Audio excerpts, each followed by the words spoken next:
My name is Mohammad Waqas. हम discuss कर रहे हैं एमडी कैट और ई कैट के एमसीक्यूज़। आज का एमसीक्यू है कि 1 ग्राम इज़ इक्वल टू तो स्टूडेंट्स याद रखिएगा कि 1 AMU 1 एटॉमिक मास यूनिट जो है ये किसके इक्वल होता है 1.661 इंटू 10⁻⁻27 किलोग्राम। अब किलोग्राम किसके इक्वल होता है 1 किलोग्राम इज़ इक्वल टू 10⁻3। तो ये 27 किस में कन्वर्ट हो जाएगा, ये 24 में कन्वर्ट हो जाएगा क्योंकि इसको हम 10⁻3 से मल्टीप्लाई कर रहे हैं। तो ये -24 क्या आ जाएगा, ग्राम आ जाएगा।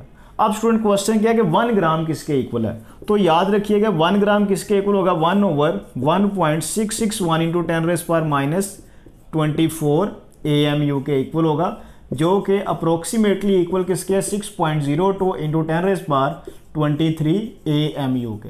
तो यहाँ पे फिर बेस्ट ऑप्शन कौन सी बनती है, beta is our best option.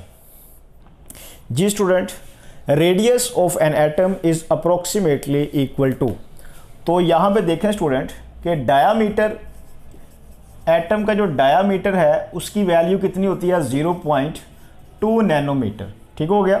अब हमें पता है कि जो 1 नैनोमीटर है वो 10⁻⁹ मीटर के इक्वल है, तो मल्टीप्लाई कर दें 10⁻⁹ मीटर के साथ। अब ये वाला पॉइंट खत्म करना हो तो हम क्या करेंगे, यहाँ पे 1 और ऐड कर देंगे तो ये माइनस क्या हो जाएगा 10 हो जाएगा। अब 10⁻⁻10 किसके इक्वल है, एंगस्ट्रॉम के, तो ये किसके इक्वल आ गया 2 एंगस्ट्रॉम के। तो ये सारी की सारी वैल्यू किसकी है, डायामीटर की। डायामीटर के हाफ को आप क्या बोलते हैं, रेडियस। तो रेडियस ऑफ एटम क्या होगा, डायामीटर का हाफ, तो वो कितना बनता है 0.1 नैनोमीटर। आप इसको ऐसे भी लिख सकते हैं 0.1 इंटू 10⁻⁹ मीटर। आप इसको ऐसे भी लिख सकते हैं 1 इंटू 10⁻⁻10 मीटर, और इसको लिख सकते हैं 1 एंगस्ट्रॉम। तो यहाँ पे फिर बेस्ट ऑप्शन कौन सी बन रही है, बीटा इज बेस्ट ऑप्शन। जी स्टूडेंट, क्वेश्चन है which one is not molecular ion. तो याद रखिएगा कि molecule is smallest particle of element. ये एलिमेंट का स्मॉलेस्ट पार्टिकल हो सकता है, या फिर ये किसका हो सकता है, कंपाउंड का। अब स्टूडेंट याद रखिएगा एलिमेंट की पहचान ये है कि उसमें सारे एटम्स क्या हो, सेम हो। मिसाल के तौर पे हाइड्रोजन है, O2 है, S8 है, N2 है, ये सारे के सारे एलिमेंट्स हैं। जबकि कंपाउंड क्या है बेटा जी, CO2, इसी तरह CO, इसी तरह SO2, ये सारे के सारे कंपाउंड्स हैं। इसके अलावा मॉलिक्यूल की पहचान ये है कि इसमें जो एटम्स होंगे वो नॉन मेटल्स के होंगे, यानी कि चाहे वो एलिमेंट के हों चाहे वो कंपाउंड के मॉलिक्यूल्स हों, उनमें जो एटम्स हैं वो किसके होंगे, नॉन मेटल्स के होंगे। ठीक है। तो यहाँ पे देखें hydrogen, oxygen, sulphur, nitrogen, carbon, oxygen, sulphur वगैरह, ये सारे के सारे क्या हैं, नॉन मेटल्स के एटम्स हैं। तो नॉन मेटल्स का एटम के कॉम्बिनेशन जो होता है वो मोस्टली क्या बनाता है, मॉलिक्यूल बनाता है, यानी कि इट इज कॉम्बिनेशन ऑफ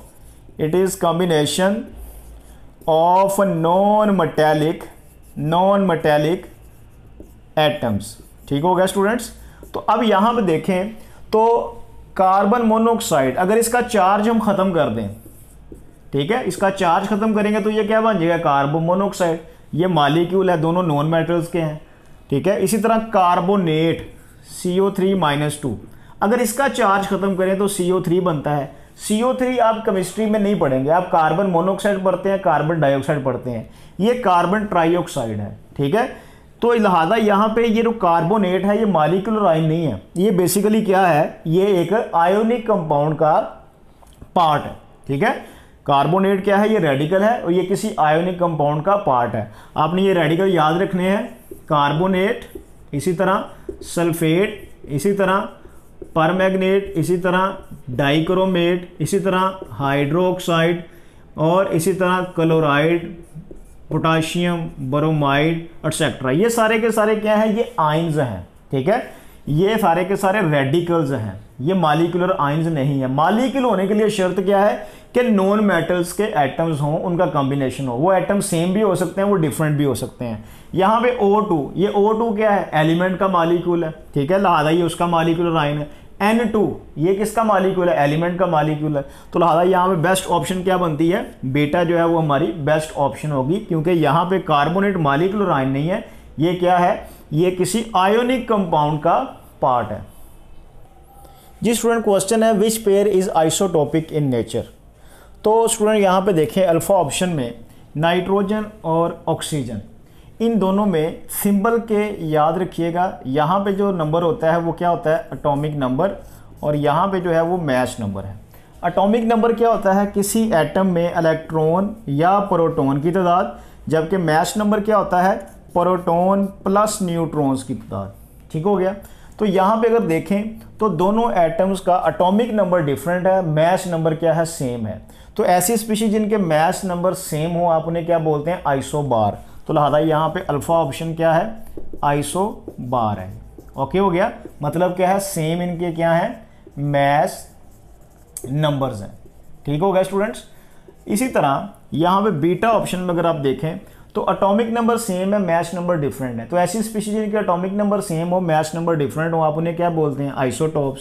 तो लिहाजा बीटा ऑप्शन क्या है, ये आइसोटॉप्स हैं। सेम इनका क्या है, सेम इनका एटॉमिक नंबर है। ठीक हो गया। इसी तरह स्टूडेंट्स यहाँ पे चार्ली ऑप्शन में देखें, नियोन का एटॉमिक नंबर 10 है, सोडियम का 11 है। अब एटम के अंदर इलेक्ट्रॉन्स की तादाद क्या होती है, एटॉमिक नंबर होती है। ठीक है, इसका मतलब है नियोन के अंदर 10 इलेक्ट्रॉन है, जबकि सोडियम आयन है, इसके अंदर क्या है, 11 इलेक्ट्रॉन थे, लेकिन एक इलेक्ट्रॉन लूज कर दें क्योंकि प्लस चार्ज है। तो कितने इलेक्ट्रॉन रह गए, 10। इसका मतलब क्या है कि इन दोनों में नंबर ऑफ इलेक्ट्रॉन सेम है। लिहाजा ये क्या है, आइसोइलेक्ट्रॉनिक्स। ऐसी स्पीशीज जिनमें नंबर ऑफ इलेक्ट्रॉन क्या हो, सेम नंबर ऑफ इलेक्ट्रॉन्स। ठीक हो गया। जबकि डेल्टा ऑप्शन अगर आप देखें तो एटॉमिक नंबर भी डिफरेंट है, मैच नंबर भी डिफरेंट है। लेकिन आप अगर क्या करें, नंबर ऑफ न्यूट्रॉन्स को फाइंड करना चाहते हैं तो फिर आप क्या करें, मैच नंबर को माइनस कर दें किसमें, एटॉमिक नंबर में से। तो 14 में से 6 को माइनस करें, आंसर क्या आएगा, 8। इसी तरह 15 में से 7 को माइनस करें, आंसर क्या आएगा, 8। तो इसका मतलब है कार्बन और नाइट्रोजन दोनों में नंबर ऑफ न्यूट्रॉन्स क्या है, सेम है। तो ऐसी स्पीशीज जिनमें नंबर ऑफ न्यूट्रॉन सेम हो आप उन्हें क्या बोलते हैं, आइसोटोन्स। यानी कि इनमें क्या है, same number of neutrons. Clear हो गया स्टूडेंट्स। तो यहाँ पे याद रखिएगा, आइसोबार ऐसी स्पीशीज जिनके मैच नंबर सेम हो, आइसोटॉप जिनके एटॉमिक नंबर सेम हो, आइसो इलेक्ट्रॉनिक स्पीशीज जिनमें नंबर ऑफ इलेक्ट्रॉन सेम हो, और आइसोटोन्स क्या है, जिनमें नंबर ऑफ न्यूट्रॉन्स क्या हो, सेम हो। ठीक हो गया।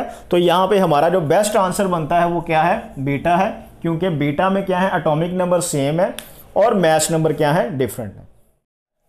विच वन इज एन एलिमेंट।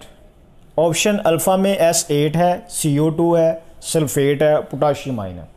तो स्टूडेंट याद रखिएगा कि यहाँ पे S8 जो है ये एलिमेंट है। ये क्या है स्टूडेंट, एलिमेंट है। और एलिमेंट की पहचान ये है कि उसमें सारे एटम्स क्या होते हैं, सेम होते हैं। All atoms are same. ठीक हो गया। जबकि यहाँ पे कार्बन डाइऑक्साइड, ये स्टूडेंट क्या है, ये मॉलिक्यूल है। मॉलिक्यूल की पहचान ये है कि उसमें सेम या डिफरेंट एटम्स हो सकते हैं, और वो एटम्स किस चीज़ के होंगे, नॉन मेटल्स के। ठीक है, उसमें क्या होंगे, सेम या फिर डिफरेंट क्या होंगे, एटम्स होंगे, और ये एटम्स किस चीज़ के होंगे, नॉन मेटल्स के होंगे। ओके हो गया। जबकि यहाँ पे स्टूडेंट SO4 ये क्या है, ये रेडिकल है। ये क्या है, ये रेडिकल है। ये एक एसिड रेडिकल है। ठीक है, ऐसा रेडिकल जो एसिड से प्रोड्यूस होता है। अब student it is a part of ionic compound. ये क्या है, ये पार्ट है आयोनिक कंपाउंड का। ये आयोनिक कंपाउंड का पार्ट है। जबकि स्टूडेंट यहाँ पे पोटाशियम आयन, ये क्या है, ये आयन है ऑफ मेटल। ये मेटल का क्या है, आयन है। अब स्टूडेंट क्वेश्चन में क्या था कि एलिमेंट कौन सा है। पोटाशियम भी एक एलिमेंट है, लेकिन जस्ट एलिमेंट पूछा है तो हमने उसकी स्टेबल फॉर्म बतानी है। पोटाशियम भी एलिमेंट है, सल्फर भी एलिमेंट है, लेकिन चूंकि स्टेबल फॉर्म कौन सी है इसकी, वो सल्फर है, इसलिए सल्फर को हम क्या करेंगे, टिक करेंगे। जबकि पोटाशियम जो है ये है तो एलिमेंट, लेकिन ये किस स्टेट में है, ये आयोनिक स्टेट में है। तो इसलिए यहाँ पे बेस्ट ऑप्शन कौन सी फिर बनती है, यहाँ पे सल्फर जो है वो बेस्ट ऑप्शन बनती है।